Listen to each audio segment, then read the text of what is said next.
말씀을 통해서 가라지와 알곡 추수라 하는 말씀으로 잠시 은혜를 받기를 원합니다. 설교하기 전에 여러분에게 기쁜 소식을 하나 전해드리겠습니다. 넉도교회 목사님이 암으로 거의 생사를 구분할 수 없는 이런 상황에 있습니다.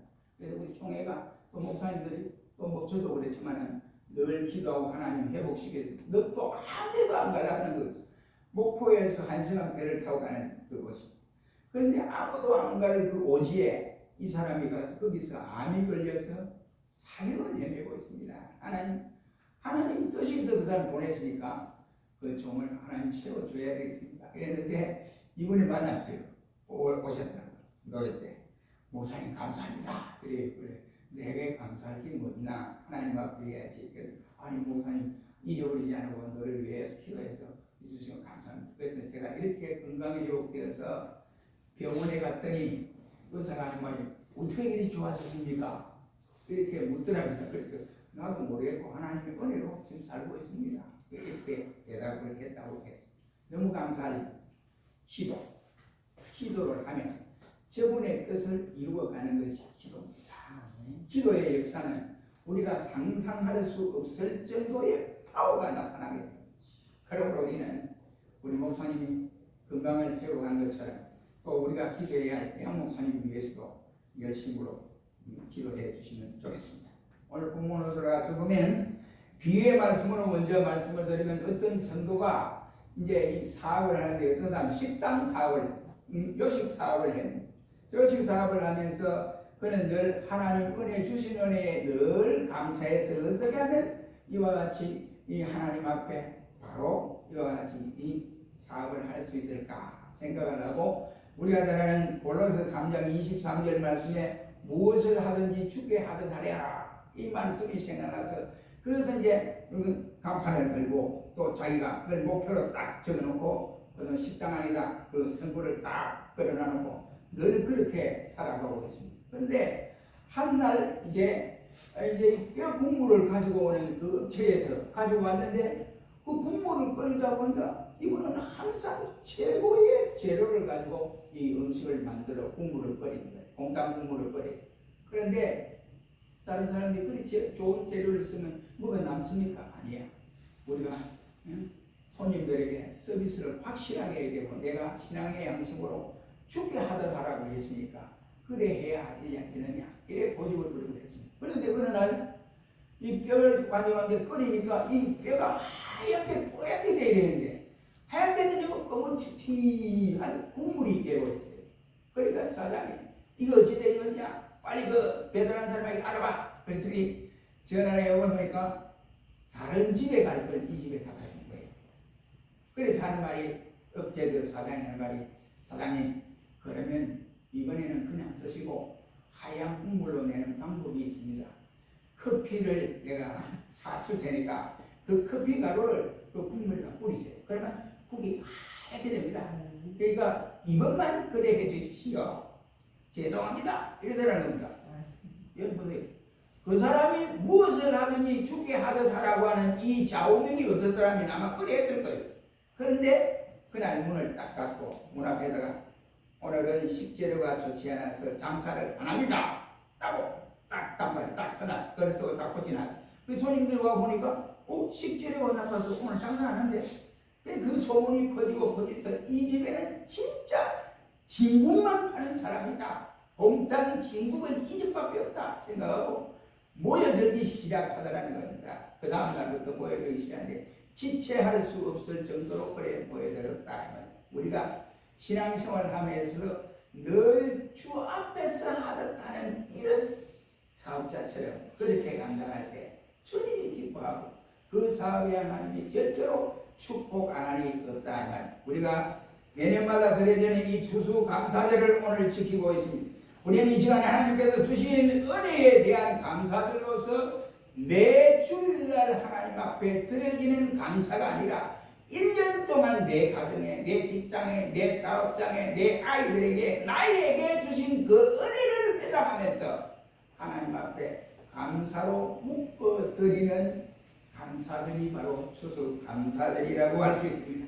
그러므로 유럽이나 미국 같은 경우는 성탄절도 대단히 중요하게 생각하지만 추수감사들은 대축제로 생각하고 저들이 칠면조를 잡아서 온 사람 주위 사람들과 함께 나누면서 즐거워하고 하나님 앞에 영광을 돌리고 우리 예수 믿으시라 하고 복음도 전하고 이렇게 하는 날이 바로 추수감사절이라고 할 수가 있습니다. 그러므로 우리는 이 시간에 매주일에 드리는 감사보다도 1년 동안 내게 베풀어 주신 하나님의 은혜, 하나님께서 내게 주신 그 은혜가 무엇인지를 회상하면서 1년간에 묶어서 하나님 앞에 감사하는 절기로 지킬 때 아름다운 절기가 되지 않을까 생각합니다. 오늘 본문 말씀은 분명히 우리에게 말하기를 어느 날 밭 주인이 밭에 좋은 씨를 뿌렸는데 또 다른 밤에 원수 마귀가 와가지고 나쁜 씨를 몰래 뿌리고 갔습니다.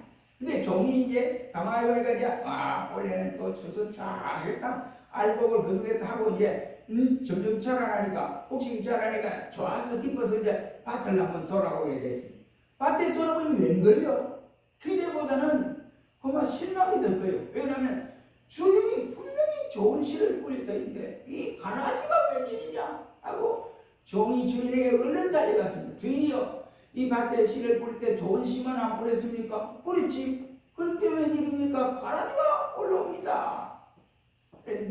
그러니까 주인은 절대로 가라지를 뿌릴 일이 없어요. 그런데 오늘 본문의 말씀은 나쁜 사람이 밤에 원수가 라고 말합니다. 원수가 밤에 와서 가라지를 몰래 뿌렸다. 그래서 어떻게 할까요? 가라지를 뽑아내 볼까요? 그랬더니 주인이 가만둬라. 지금 뽑으면 곡식도 손해보고 곡식도 같이 뽑아드리니까 안 되잖아. 그러니까 추수 때가 되면 추수꾼이 자동적으로 가라지는 가라지대로 알곡은 알곡대로 모아놓고 알곡은 복관에 들고 가라지는 영원히 불에 꺼지지 않는 그 불에 태워버린다. 걱정하지 말아라 라고 하는 내용의 말씀입니다. 여기에 밭은 세상을 말합니다. 이 밭은 어떤 단체를 말하고 다른 말로 표현을 하면 교회를 말하기도 하고 우리 성도들의 각자 심령들을 말하고 있습니다. 씨 뿌리는 누구냐? 예수님을 비유하고 있고 그리고 가라지는 악한 자의 아들 마귀 사탄을 일러서 말씀을 하고 있고 추수 때는 세상 끝을 말하고 있으며 추수꾼은 누구냐? 추수꾼은 바로 천사들을 비유하고 있는 내용의 말씀이다 라고 할 수가 있습니다. 우리는 이 시간에 추수감사절 예배를 통해서 오늘 본문에서 세 가지 교훈을 받기를 원합니다. 그 첫째가 바로 선과 악은 본래의 빛과 어둠과 같이 공존할 수 없는 것으로 우리는 알고 있지만 사실은 언제 어디서나 서로 공존하고 있다고 하는 사실을 본문에서 깨달을 수 있습니다. 오늘 본문에 분명히 주인은 좋은 곡식을 심었는데 가라지가 났다 이 말이에요. 이 악한 원수가 밤에 몰려와서 가라지를 뿌렸다 이 말이에요. 좋은 곡식이 자라서 열매 맺는 것을 배가 아파서 볼 수가 없었다 이런 말이 되겠습니다. 그래서 오늘날 우리의 신자들 속에도 보면 이러한 경우들이 허다히 있다고 하는 사실을 본문에서 우리에게 깨닫게 합니다. 교회는 다니면서 교회에 나오지 아니한 사람들이 있습니다. 그러면서 나오지 않고 불평하고 원망하고 또한 비난을 하는 경우가 있습니다. 그래서 왜 그러십니까?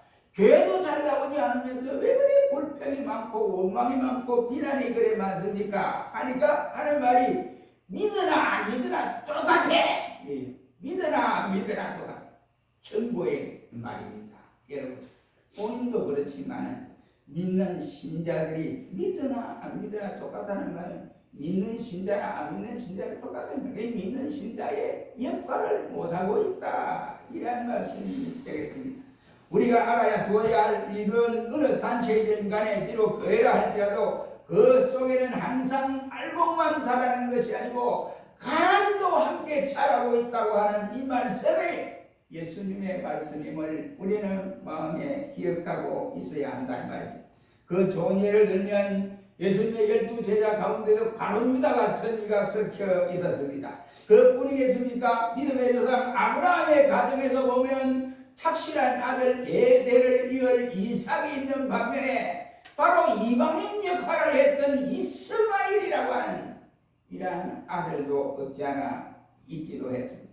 다윗의 경우에도 보면 얼마나 다윗이 훌륭한 왕이었습니까? 그래서 요즘 유대인들도 말하기를 이스라엘 사람들은 우리는 다윗의 자손이다. 그리고 다윗을 아주 극대화합니다. 그래서 그렇게 하는 이 다윗의 가정에도 보면 지압일, 팔을 친 이러한 일들도 없지 않아 있었다고 하는 사실입니다. 원수 마귀는 지금도 우리 심령에 악의 씬 가라지를 뿌리려고 애를 쓰고 있습니다. 하지만 신자는 악을 선으로 이길 수 있는 비결을 터득해야 승리할 수가 있다는 말입니다. 그러면 악을 선으로 이길 수 있는 비결이 뭐냐? 이러면 로마서 12장 14절로 21절 말씀에 보면 핍박하는 자를 같이 핍박하지 말고 상대가 핍박하면 얼굴 뻔하게 막 같이 따라서 싸우지 말고 핍박하는 자들을 핍박하지 말고 그를 위하여 축복하고 저주하지 말아라. 이게 첫째 비결입니다. 두 번째 비결은 즐거워하는 자들로 함께 즐거워하고 우는 자들로 함께 울어라. 같이 동긋동락해주라. 이런 말씀이 되겠습니다. 그리고는 서로 마음을 같이하여 높은 데 마음을 두지 말고 낮은 데 스스로 처하여 지혜 있다 하지 말라. 자기 자랑하지 마라. 앉아서 말라. 예수님이라고 자기 자랑 듣는 다른 사람 말을 듣는 생각은 안 하고 자기 자랑을 듣고 다른 사람은 일을 못하고. 제 친구들이 장로들이 세 사람이 꿈이 있습니다. 그 장로들이 하는 말이 이 목사님 왜 할머니 있는데 뭔데? 오늘 장로 알지? 그게 중요하지. 전화 자주 하느냐? 전화를 가끔 하는데 지만 하더라. 자기 말만 하고 내 말을 듣잖아. 자기 말만 쫙 들어보고 목사님 안녕히 계십시오. 그러니까 그 친구들하고 세 친구가 하는 말이 우리도 그 사람하고는 대화가 안 돼. 왜 대화가 안 되는데 그러니까 자기가 다 싫더라고. 다른 사람 말을 뭐 아예 듣지 않아. 그래서 내가 그 사람 원래 그런 사람인가 보다. 통하지 말라고. 그래 통화할 수 있는 대화할 수 있는 사람끼리 대화하라고 내가 말하는 게 있습니다. 그러니까 자기 자랑을 시끄러워는 그래 하지 말아라 말이에요. 그럼 누가 좋아하겠어? 아니 누가 그 같이 교대를 할 수 있겠느냐? 또 어떻게 하라고 그러냐? 서로 마음을 같이하여 높은데 마음을 두지 말라고 하는 말씀과 더불어 우리가 악을 갖지 말고 선으로 악을 갚아라 라고 말씀을 하고 있습니다. 그리고는 사람들과의 평화를 유지해라 라고 말씀. 원수를 갚지 말고 네가 갚으려면 스님과 혈압을 하고 네가 갚으면 넘어지고 이러니까 그 모든 갚는 것은 주께 맡겨버리라 라고 말씀을 하고 있습니다. 원수가 줄이거든 너희가 먹을 것을 주고 원수가 목이 말라 허덕이거든 마실 물을 주라고 주님은 말씀을 하고 있습니다. 그러면서 말하기를 악으로 선을 갚아라. 우리는 항상 마음속에 이처럼 선과 악이 공존하여 살고 있습니다. 믿음이 자기가 좋을 때는 막 기쁘고 즐겁게 믿음이 좋은 듯만 해가지고 기쁘고 즐겁고 막 이래가지고 많잖아. 자기 것이고 막 여러 사람을 이와같이 도와주고 이렇게 싶은데 자기 마음은 조금 사라지면 그만 금방 예수 믿는 사람이냐 그래서 분간해야 돼. 그러므로 우리의 마음속에 뭐냐 두 가지 요소가 공존하고 있다 이 말입니다. 선과 악이 공존하고 있을 뿐만 아니라 육신의 일과 영의 일이 공존하고 있습니다. 그리고 진실일과 바로 외식이 함께 공존하고 있습니다. 어디 그뿐이 있습니까? 신앙에 유익되는 일과 신앙에 손해되는 일들이 우리의 마음속에 공존하고 있는데 그때마다 이 악의 요소들이 밖에 나와서 우리를 이끌어 가려고 할 때 이것이 아니구나 하고 판단력을 바로 가져야 돼요. 그래야 영의 일을 할 수 있습니다. 그러므로 우리의 신앙생활은 항상 두 가지 악과 선이 공존하여 살아가고 있는 와중에 있다 이 말. 그러므로 우리는 늘 항상 마음속에 선과 악이 공존하여 있음을 깨닫게 되고 분명히 분별력으로 살아가야 된다 라고 하는 내용의 말씀입니다. 두 번째는 성도는 내 심령의 밭에 가라지가 뿌려지지 않도록 날마다 깨어 있어야 한다 라고 하는 교훈을 받을 수 있습니다. 여기 말하는 가라지는 언제 뿌립니까? 가라지는 낮에 뿌리는 게 아니에요. 오늘 본말은 밤에 뿌려. 밤에 아무도 없는 밤에 아무도 통행하지 않는 밤에 거기 가서 살짝 뿌리고 오는 경우입니다. 이는 곧 신자가 영적인 잠을 자고 있을 때 마귀가 나와서 가라지를 뿌린다는 말이 되겠습니다. 영적인 잠이 무엇입니까? 그 예를 들면 이와 같이 봉사해야 할 때 봉사하지 않고 게으름을 피우는 것을 말합니다. 또한 전도할 때 전도할 시기를 하나님이 코너를 몰아 전도하도록 만들어줬는데 이 기회가 내가 예수 복음 전하는 기회구나 생각하고 예수 믿자! 라고 해야 되는데 말을 못해요. 그래서 기회를 놓쳐버리는 경우도 있습니다. 기도해야 할 중앙을 우리에게 허락해 줬는데도 기도하지 못하고 그냥 넘어가 버리는 경우도 있습니다. 그때도 또한 말씀을 통하여 전에는 열심히 보고 말씀을 통하여 묵상하고 이러는 모습이 그 모습이 점점 사라져버리고 세상 일에 재미를 붙이고 교회를 멀리 해버리는 이러한 경우의 모습이라고 할 수 있습니다. 이럴 때에 마귀가 닦고 이 기회구나, 이 기회 절대 놓쳐서 아니고 하고 마귀가 속 들어가서 가라지를 뿌리게 된다고 하는 것이 예수님의 말씀입니다. 그러므로 우리는 마귀는 절대로 이런 기회를 놓치지 않는다고 하는 사실을 깊이 깨달으셔야 됩니다.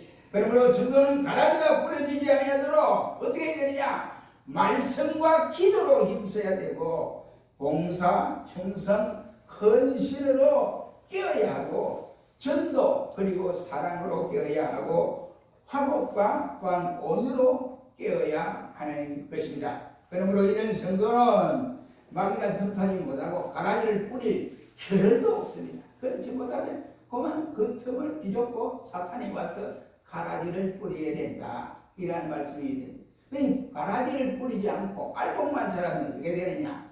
알곡만 자라면 아름다운 열매를 맺게 됩니다. 아름다운 열매가 어떤 것이 기쁨이 넘치게 됩니다. 그 열매를 또 기쁨. 그래서 시편 126편 말씀에도 그러거니만 우리가 누가복음 21장 36절 말씀에 보면 너희는 장차 올 모든 일을 능히 파악하고 임자 앞에 서도록 항상 기도하며 깨어 있으라. 넘어지지 아니하도록 기도하여 깨어 있으라고 했습니다.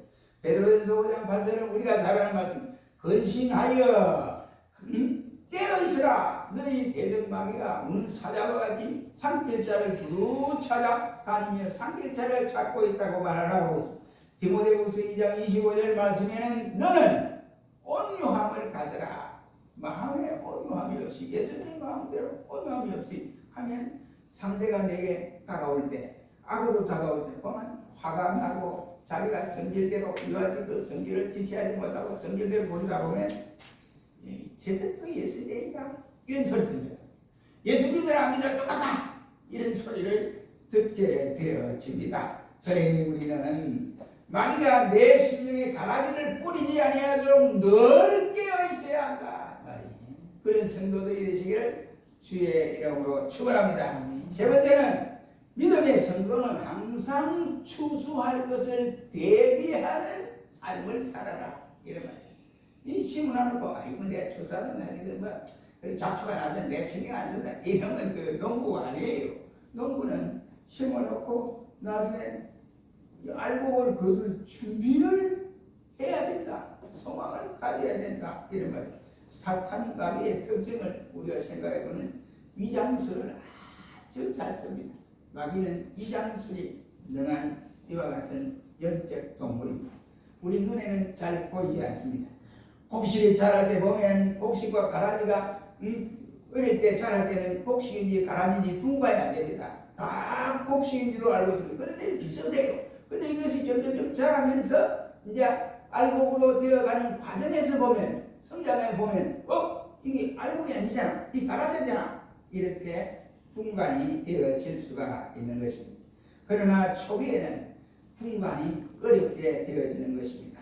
시간이 지남에 따라 성장기에 보면 확연히 드러나게 되는데 마귀 사탄은 광명의 천사의 모습으로 우리에게 다가와서 위장하여 우리를 넘어뜨리려고 하고 있다는 말이 되겠습니다. 그 마귀의 특성은 장복성이 있다라고 할 수 있습니다. 평소에는 장복에 있다가 싹이 점점 성장하면서 자기 모습을, 마귀의 모습을 점점 드러내게 되는 경우를 봅니다.